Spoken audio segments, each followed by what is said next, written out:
Muy buenas con todos, somos el grupo 2 del curso de Ética y Filosofía y en esta ocasión presentaremos un tema extraído del libro de Historia de la UNI, volumen 4, de los autores José Ignacio López Soria, Augusto Martín Hueda y Leticia Quiñones Tinoco. El capítulo que hemos abordado es el número 5 y en esta exposición haremos un resumen del capítulo y también unos aspectos positivos y negativos más relevantes. Los expositores en esta ocasión son Gael Azañero, Pablo Palacios, José Juan de Dios y quien les habla Alessandro Mugrosa.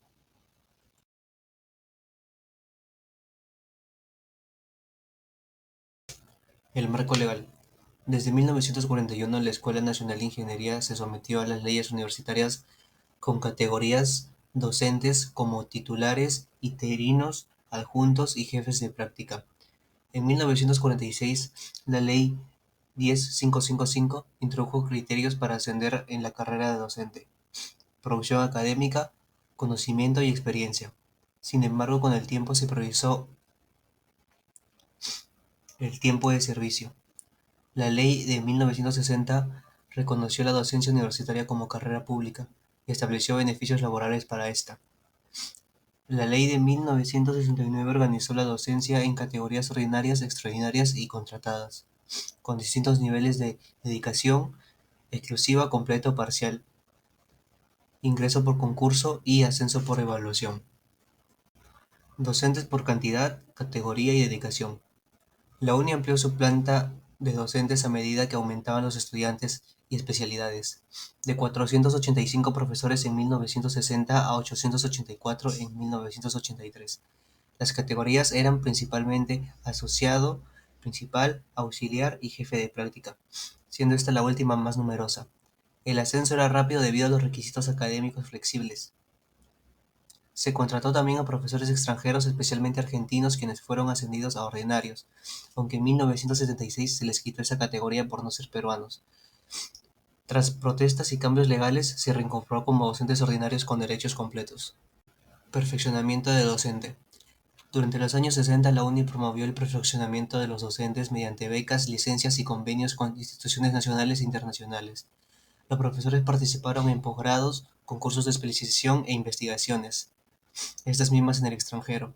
Las áreas más impulsadas fueron ciencias básicas, arquitectura, ingeniería civil, petróleo, ingeniería eléctrica y ingeniería mecánica. También se ofrecieron estudios de posgrado dentro de la propia universidad, pero en los años 70 este impulso decayó por la falta de planificación sostenida y por los efectos de su inestabilidad institucional. Bueno, yo voy hablando sobre las remuneraciones de profesores en 1974. En 1974, mediante la resolución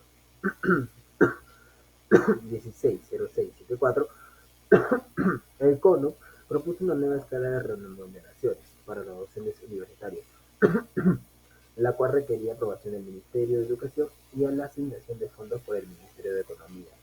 Sin embargo, básicamente esta escala regulada por el decreto de ley 20546 no mejoraba realmente la situación económica del magisterio, debido al 190% de aumento en el costo de vida en el rango de años de 1969 y 1974.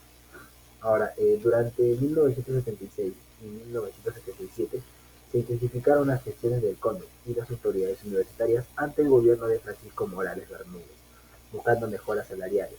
Se realizaron estudios, comisiones y reuniones con altos funcionarios, pero sin éxito real, ya que el gobierno había reducido los sueldos y trasladado los centros de investigación fuera de las universidades.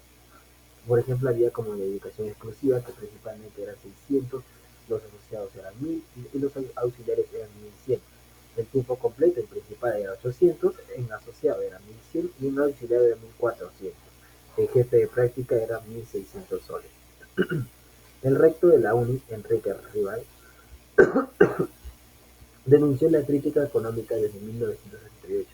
Hubo reducciones salariales que ocasionaron el método de docentes calificados.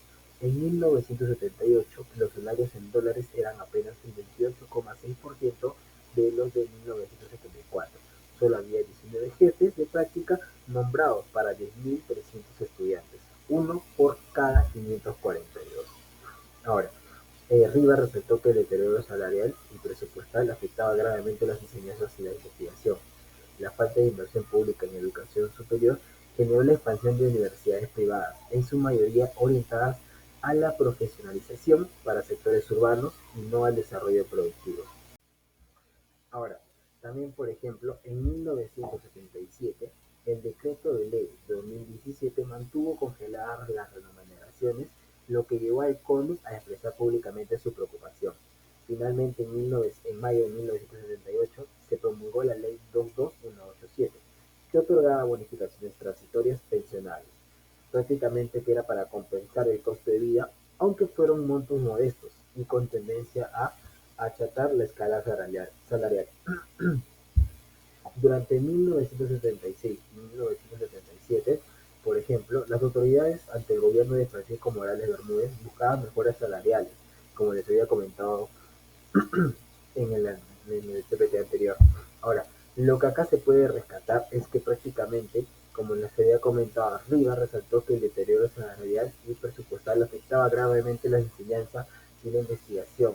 La falta de inversión pública en educación superior generó la expansión de universidades privadas. Finalmente a ello, esta precariedad impulsó la agremiación docente ante gremios universitarios y el movimiento sindical, contribuyendo al fortalecimiento del movimiento social que presionó por el retiro del gobierno militar y el retorno a la democracia, lo que le llevó a la convocatoria de la Asamblea Constituyente en 1978.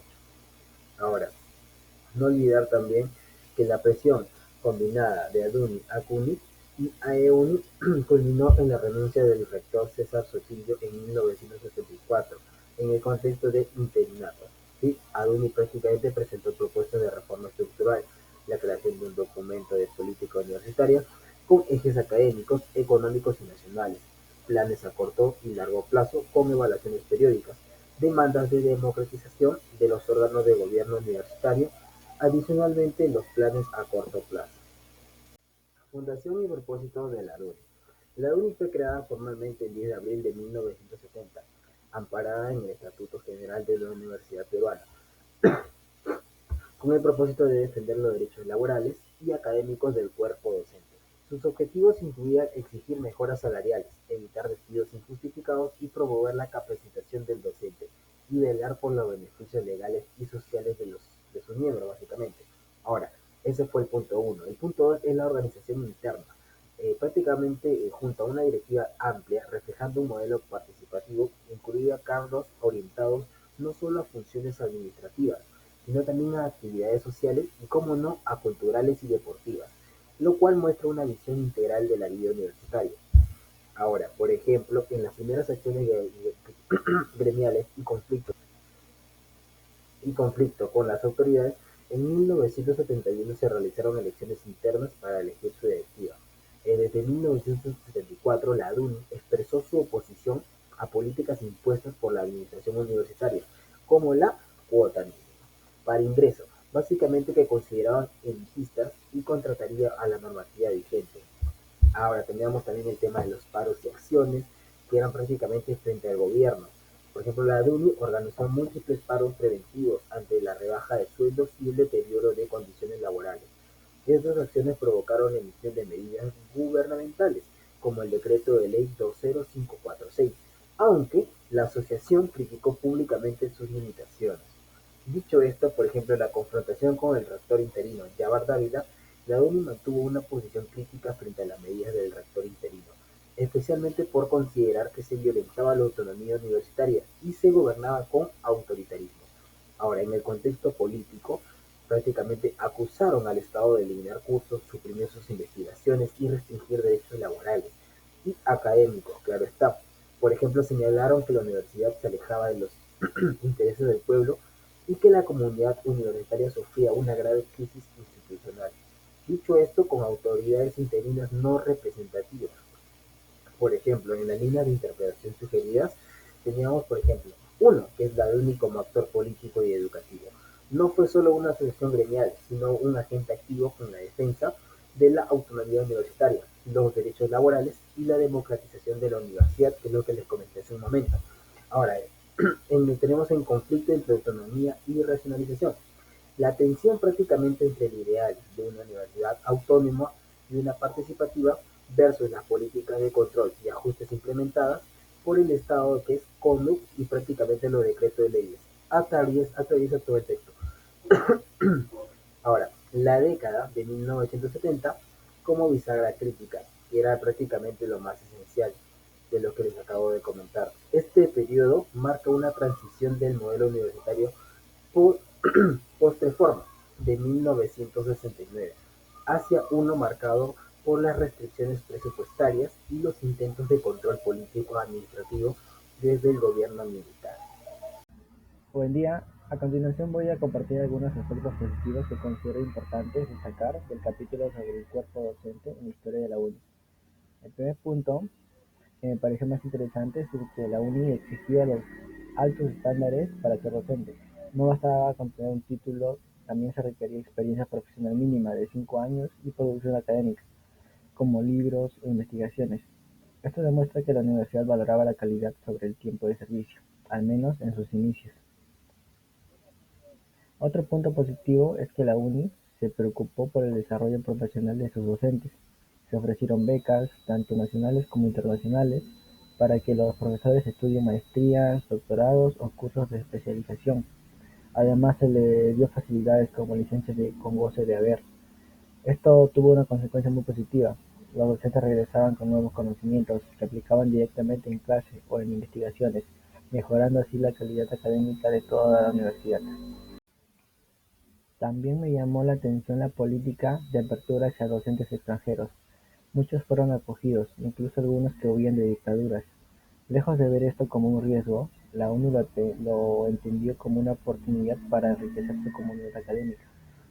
La consecuencia fue muy valiosa: al diversificar los enfoques de enseñanza, se elevó el nivel académico y se fortaleció el prestigio institucional. Finalmente, quiero resaltar la creación de asociaciones como la DUNI, que agrupaban a los docentes para defender sus derechos y participar en la vida universitaria. Esto permitió que los profesores tuvieran voz frente a decisiones institucionales y se protegieran de situaciones injustas. Gracias a esto, se fortaleció la democracia interna y se lograron mejoras laborales importantes para el cuerpo docente. En resumen, estos aspectos reflejan que la UNI no solo buscó formar buenos estudiantes, sino también contar con los mejores profesores y apoyarlos en esa visión integral, es lo que permitió construir una institución con prestigio y compromiso académico. Ahora les hablaré de los aspectos negativos. Uno de ellos es la injusticia a los profesores extranjeros, en la cual se hizo una resolución rectoral en el año 1976 en la cual se quitó la categoría de docente a los profesores extranjeros y se les retornó la condición de contratados, siendo solo exclusiva para los peruanos. Luego fue un bajo de salario en los docentes, deteriorando las remuneraciones. Se redujeron los salarios aproximadamente un tercio, afectando la motivación y la calidad del profesorado. De todo esto generó un gran caos económico dentro de la universidad, haciendo que haya una fuga de talentos. Es decir, muchos profesores abandonaron la universidad por los bajos sueldos y mejores oportunidades fuera del país o en el sector privado. Ahora hablaremos sobre la investigación dentro de la universidad, en la cual se ha retirado recursos y capacidades de investigación en esa misma.